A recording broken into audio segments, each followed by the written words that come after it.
السلام عليكم ورحمة الله وبركاته. أهلا بيكم وحلقة جديدة، الحلقة الرابعة من كورس اطمئني. في الحلقة الأولى اتكلمنا على الصلاة، الحلقة الثانية اتكلمنا على القرآن، الحلقة الثالثة اتكلمنا عن الدعاء. كل دي معاكي أسلحة تتحصني بيها وتقربي بيها من ربنا إن شاء الله. حبيبتي في الله، قلبك هيطمن وهيرتاح. كل ما تقربي من ربنا خطوة هتحسي ان ليكي سند، ان انتي مش لوحدك في الدنيا دي. فأتمنى انك فعلا تكوني ماشية على النصايح وفعلا بتطبقيها علشان تقربي اكتر واكتر من هدفك. انا بحبك في الله، احنا ما شفناش بعض ويمكن ما نتقابلش خالص في الدنيا، لكن ان شاء الله انا وانتي نتقابل في الجنة تحت النخلة اللي هنزرعها النهاردة مع بعض، نخلة سبحان الله وبحمده سبحان الله العظيم. قال رسول الله صلى الله عليه وسلم: من قال سبحان الله وبحمده سبحان الله العظيم غرست له نخلة في الجنة.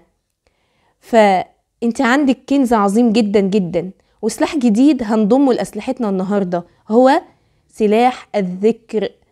الذكر مش بيكلفنا حاجة خالص، انت ممكن دايما لسانك يكون بيذكر الله سبحانه وتعالى في اي حالة من حالاتك. لو انت قاعدة مريحة اذكري الله، لو انت بتطبخي اذكري الله، لو انت قاعدة مع اولادك بتتابعي مذاكرتهم اذكري الله، لو انت في مشوار اذكري الله، لو انت في مواصلة اذكري الله. اي حال انت عليه تقدري انك تذكري الله سبحانه وتعالى. مفيش اسهل من كده، مفيش اجمل من كده. الذكر لو اتعودتي عليه هتحسي انك لسانك لو وقف عن الذكر هتحسي كده ان ريقك ناشف. ايه ده، انا ما بذكرش الله سبحانه وتعالى ليه؟ خلي بالك ان انت مش هتتعبي ابدا، عضلة اللسان ما بتتعبش. لو اشتغلتي طول اليوم من اوله لاخره ذكر لسانك مش هيتعب. احنا عاوزين نشغل لساننا بالذكر، بالحمد، بالتسبيح، علشان ما يتشغلش بحاجة تانية، لا يتشغل بانك تزعقي للولاد، ولا يتشغل بانك تشتميهم، ولا بغيبة، ولا بنميمة، ولا بأي حاجة تانية خالص خالص.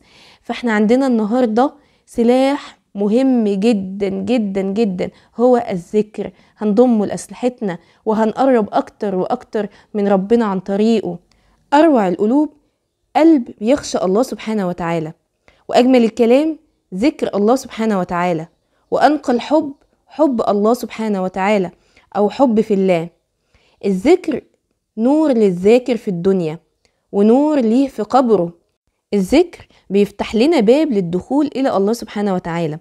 فلو اتفتح الباب ده هتلاقي ربنا، ولو لقيتي ربنا وخلاص قربتي منه فخلاص كده كل حاجة قدامك هتبقى سهلة وهتبقى بسيطة إن شاء الله، وربنا هيطمن قلبك. وخلي بالك الحلاوة والراحة والطمأنينة موجودة في 3 أشياء، في الصلاة والقرآن والذكر. فلو لقيتي الحلاوة دي فأبشري، ولو لسه قلبك مش مطمن، مش مرتاح، مش حاسة بالحلاوة دي، فشوفي بابك مقفول ليه، دوري شوفي التقصير فين، شوفي انتي أهملتي أنهي جانب.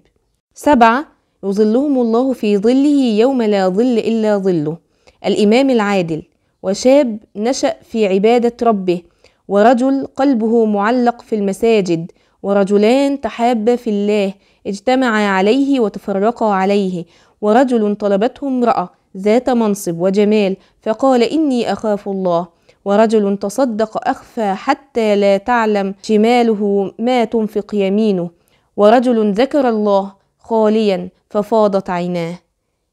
أجمل حاجة إن انتي تكوني من الناس إن شاء الله اللي الله سبحانه وتعالى هيظلهم يوم القيامة تحت ظله.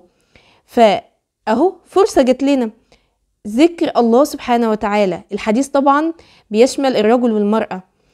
ذكر الله سبحانه وتعالى بيفيدنا في حياتنا وفي مماتنا ويوم القيامة. يعني مش عاوزين أبدا إننا نضيع الفرصة العظيمة دي مننا، وخاصة احنا في شهر رمضان قدامك فرصة عظيمة جدا، وقت كبير ان انت تذكري الله سبحانه وتعالى. والمستغفرين بالأسحار، ما تنسيش الاستغفار في الأسحار. وإن شاء الله مع بعض نتواصى أنا وإنتي نلزم ذكر سبحان الله وبحمده سبحان الله العظيم. النهاردة يلا بينا نقوله 100 مرة وأكتر علشان نزرع النخل بتاعنا في الجنة، علشان نتقابل إن شاء الله يوم القيامة ونفكر بعض ونقول لبعض فاكرين اليوم الفلاني اللي زرعنا فيه النخل ده؟ اللهم ارزقنا الجنة، اللهم ارزقنا الفردوس الأعلى يا رب العالمين. ألا بذكر الله تطمئن القلوب. ذكر الله سبحانه وتعالى وكثرة الذكر بتخلي القلب صالح، بتخليه منور، بتخليه سعيد. كل ذكر وليه معنى جميل وليه بركة مختلفة.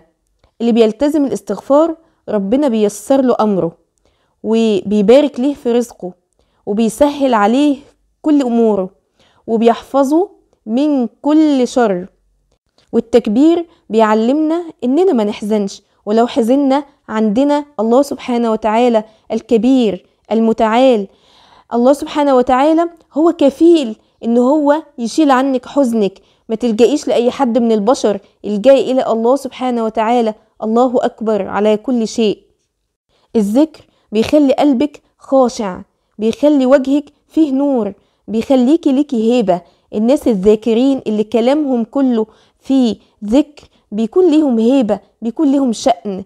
عمرك ما هتقربي من الله سبحانه وتعالى وهتكوني حد عادي، لا، أكيد هيكون ليكي شأن، هيكون ليكي حال مع الله سبحانه وتعالى.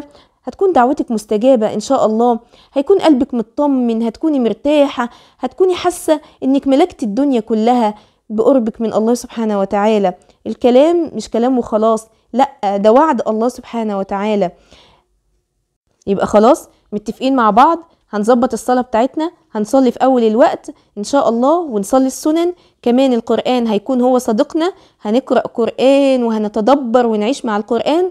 كمان الدعاء هو سلاحنا اللي معانا، مش هنسيبه أبدا. هندعي ربنا في كل سجدة، في كل وقت، عند كل بين الأذان والإقامة. السلاح الرابع بتاعنا وهو الذكر. ما توقفيش ابدا عن الذكر طول ما انت فاضيه ولسانك مش بتتكلمي مع حد. خليكي في ذكر الله سبحانه وتعالى.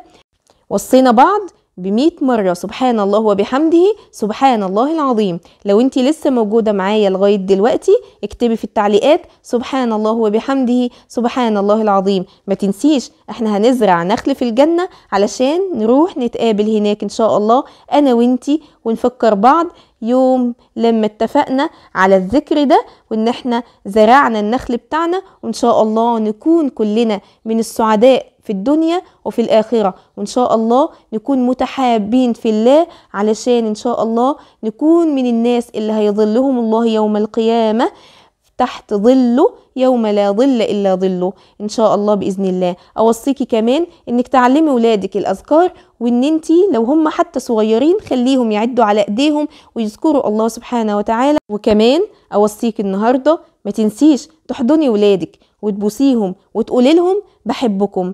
أولادنا فرصة إننا نقرب منهم في رمضان، وبلاش تزعقي، بدلي الزعيق بذكر الله سبحانه وتعالى. واستنيني وحلقة جديدة إن شاء الله.